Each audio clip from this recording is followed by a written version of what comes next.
Ƙasar Jamhuriyar Musulunci ta Iran ta bayyana cewa ta kakkaɓo wasu makamai masu linzami da ƙasar Amurka ta harba mata, yayin da musayar wuta ke ci gaba da kasancewa a tsakaninsu. Iran ta bayyana ajiya ta kakkaɓo makaman da Amurka ta harba mata. Haka zalika ƙasar Oman ta fito ta yi Allah wadai da harin da ƙasar nan ta Iran ta kai kan sansanin sojin Amurka da ke cikin ƙasarta. Masu saurare ku gyara zama domin jin waɗannan rahotannin labarai da muke tafi da su, duba da irin yadda musayar wuta ke ci gaba da kasancewa tsakanin ƙasar Amurka da ma ƙasar Iran, biyo bayan sabon saɓani da ya faru tsakaninsu, yayin da dukansu ke zargin juna da karya yarjejeniyar fahimtar juna wadda aka cimma. A yanzu abubuwan da ke faruwa sai ku biyo mu domin jin rahoton. Ƙasar Iran ta ce ta kakkaɓo makamai masu linzami da Amurka ta harba mata a jiya Lahadi. Rundunar juyin juya halin Iran IRGC ce a lardin Lorestan ta ce ta kakkaɓo wani makami mai linzami da sojojin Amurka suka harba mata a bayan garin Khorramabad, babban birnin lardin.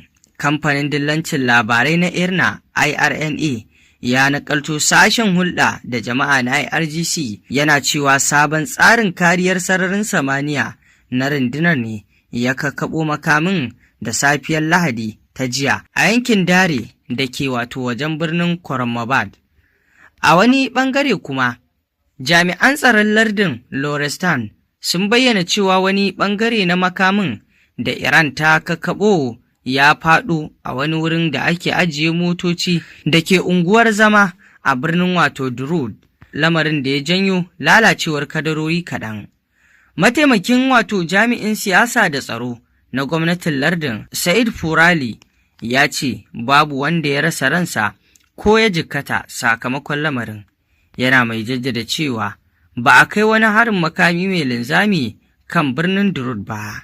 Wannan shine abin da ƙasar Iran ta bayyana kan wannan hari da ƙasar Amurka ta kai a jiya Lahadi. A nan kuma ƙasar Oman ce ta yi Allah wadai da harin da Iran ta kai a cikin ƙasarta.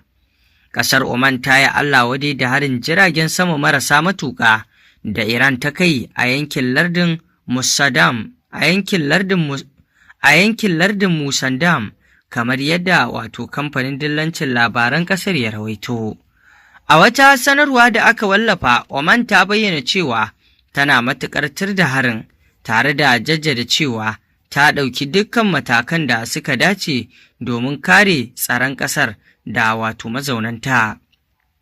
Wannan na zuwa ne bayan rundunar juyin juya halin Iran IRGC ta ce ta kai wani hari, harin bazata mai ƙarfi kan wuraren Amurka da ke tashar Duqm da ke Oman. Lamarin ya faru ne sa'o'i kaɗan bayan ministan harkokin wajen Iran Abbas Arachi ya gana da takwaransa na Oman a Muscat domin tattaunawa yadda za a gudanar da zirga-zirga ta safarar jiragen ruwa a mashigar Hormuz. A wata sanarwa ta daban, IRGC ta zargi Amurka da matsawa Oman lamba domin karkatar da wasu jiragen ruwa zuwa wata hanya ta daban wadda ba bisa ƙa'ida ba a kudancin mashigar Hormuz, tana mai cewa rundunar ruwan ta Iran ta dakatar da wannan yunkuri ne.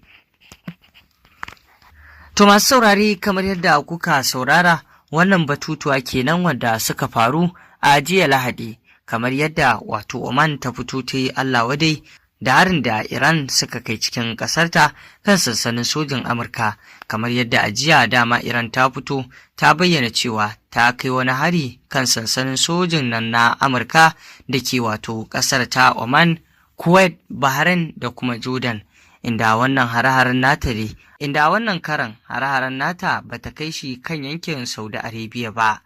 Wannan duka na zuwa ne yayin da ƙasar Iran ke yin abin da yake na ɗaukar matakai kan ƙasar Amurka bisa abin da take yi. To masu saurare, ƙarshen rahoton kenan, me za ku ce kan haka? Mun gode.